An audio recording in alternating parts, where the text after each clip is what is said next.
Hello, fellow hustlers, full-time workers, business professionals, office executives, full-time parents. Welcome back to the Informal Farmer channel. Today I'm talking about something that is so near and dear to my heart, homesteading. Hold up. Before you start throwing your hands up in the air and saying you don't got time for that, hear me out. I totally get it. Life can be a whirlwind, feeling like you can barely keep up, hanging on by a thread, hustling from one task to another, trying to balance a full-time job and or kids and maybe even a social life. But join me today and I'm going to not only go over the 4 essential, basic, broad range reasons why you should be homesteading, specifically why someone who works full-time should be homesteading. But I'm also going to go over some tips and time-efficient tricks on how you can incorporate homesteading into your busy schedule. And hang around to the end because I've got a special tip for you to help guide you through those first steps. If you're new here, I'll introduce myself. I'm Tiffany. I go by the Informal Farmer. That's the name of my channel.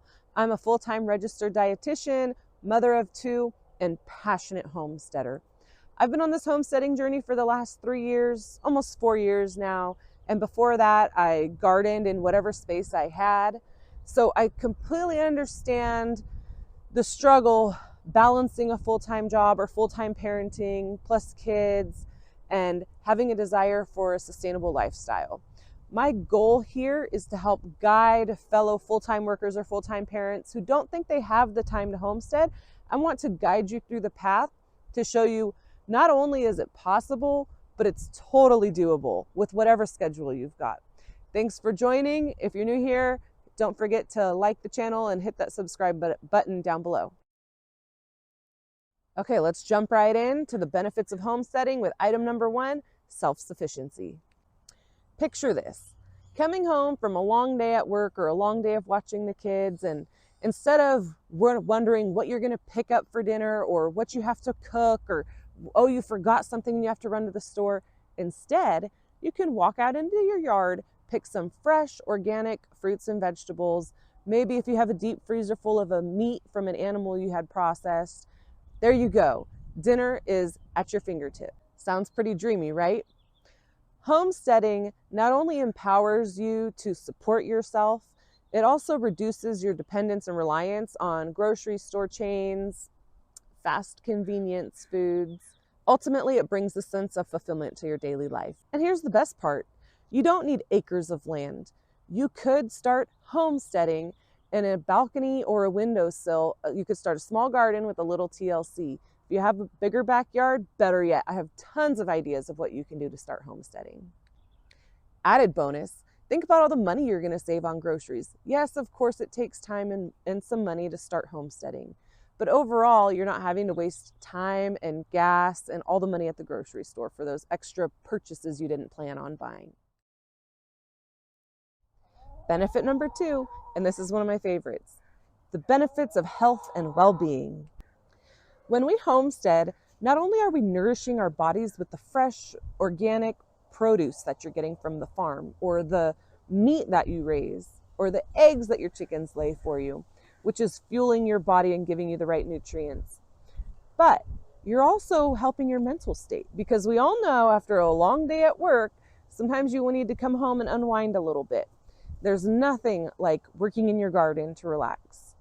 This helps your mental state and then also your physical well-being by getting in the garden, getting your hands dirty, pulling weeds, chasing chickens, whatever it is, you're getting that little bit of exercise. I've got a fresh piece of asparagus right here. I'll bet you, if you haven't tried asparagus straight from the garden, it's like nothing you've had before. It is sweet, juicy, tender.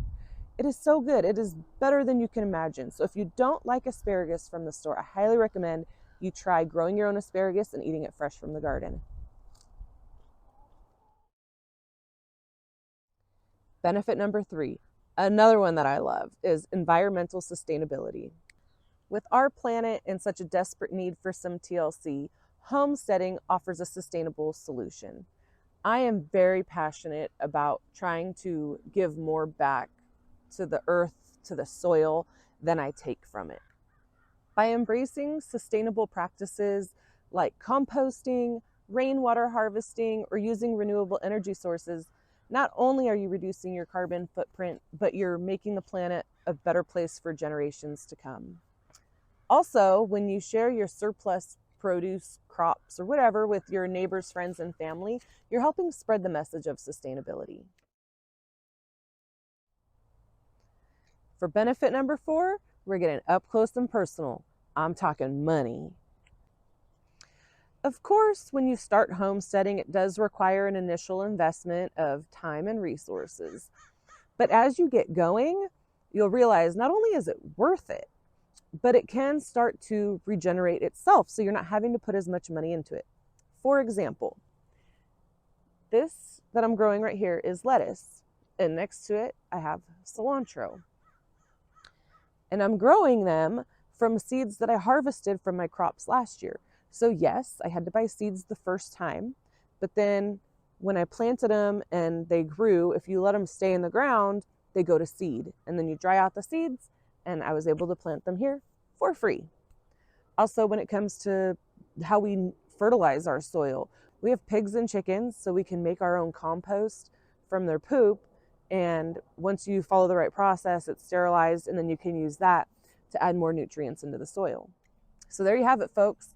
Homesteading isn't just for off-grid hermits or retirees seeking a simpler life.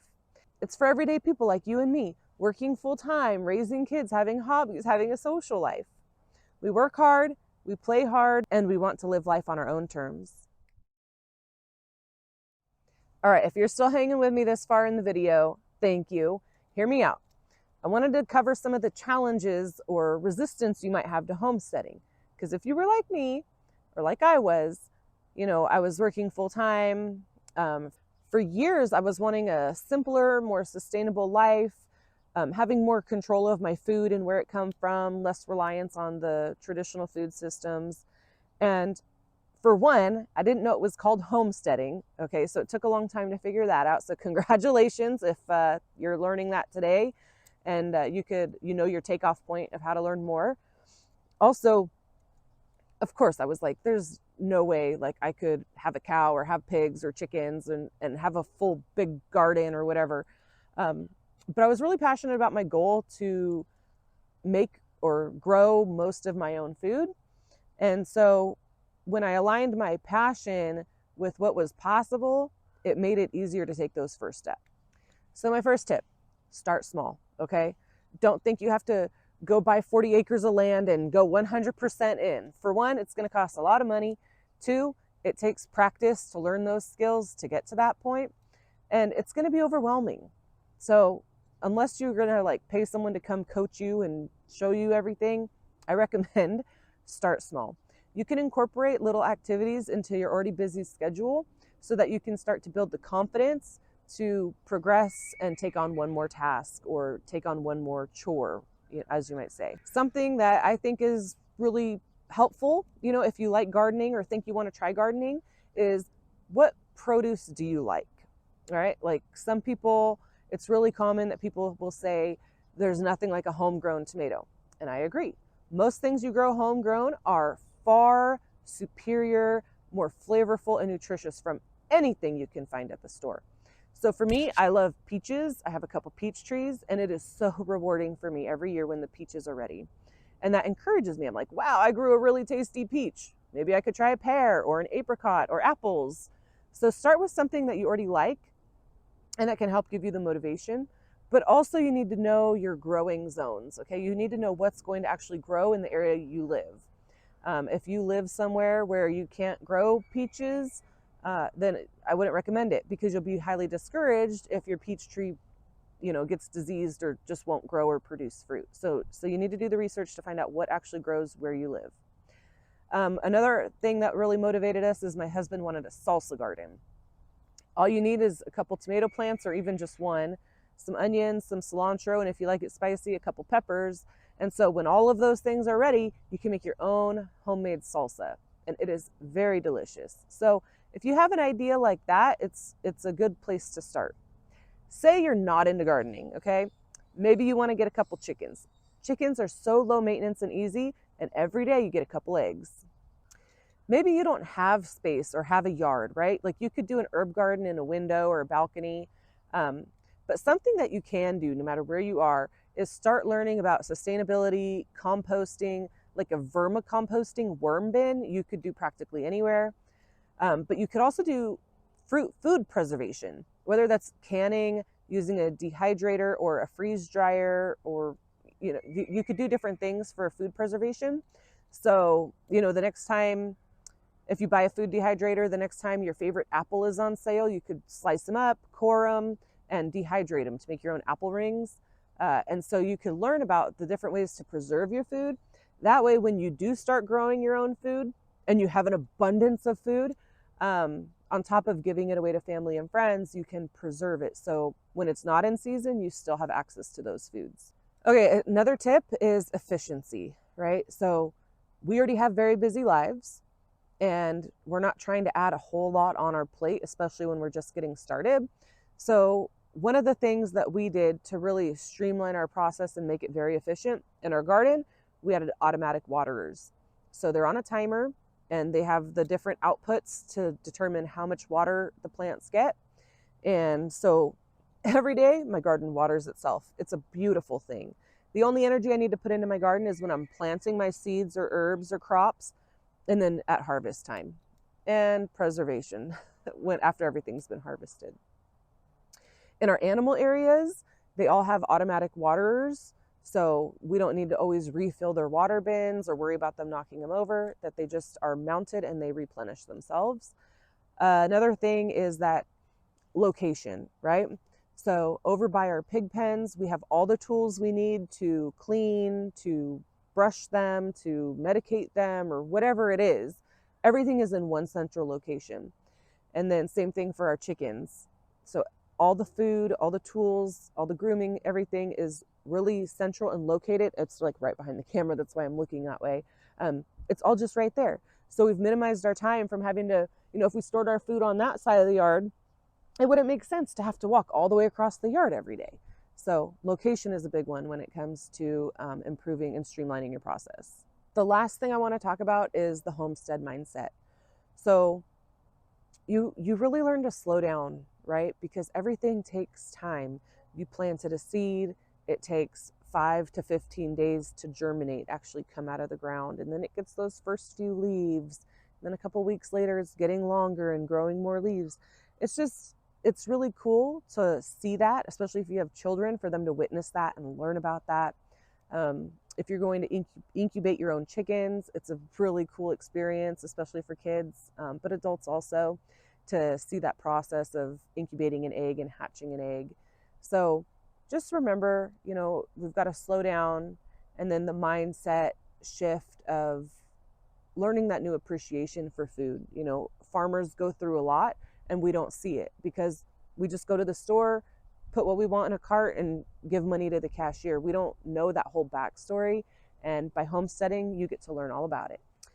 In wrapping things up, I hope that I motivated or inspired some of you today.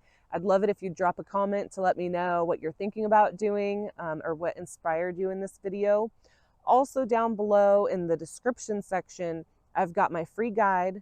Click on the link to go to download it, where I've specifically made a guide for what to plan, what to think about, homesteading for busy professionals, homesteading for people who think they don't have time.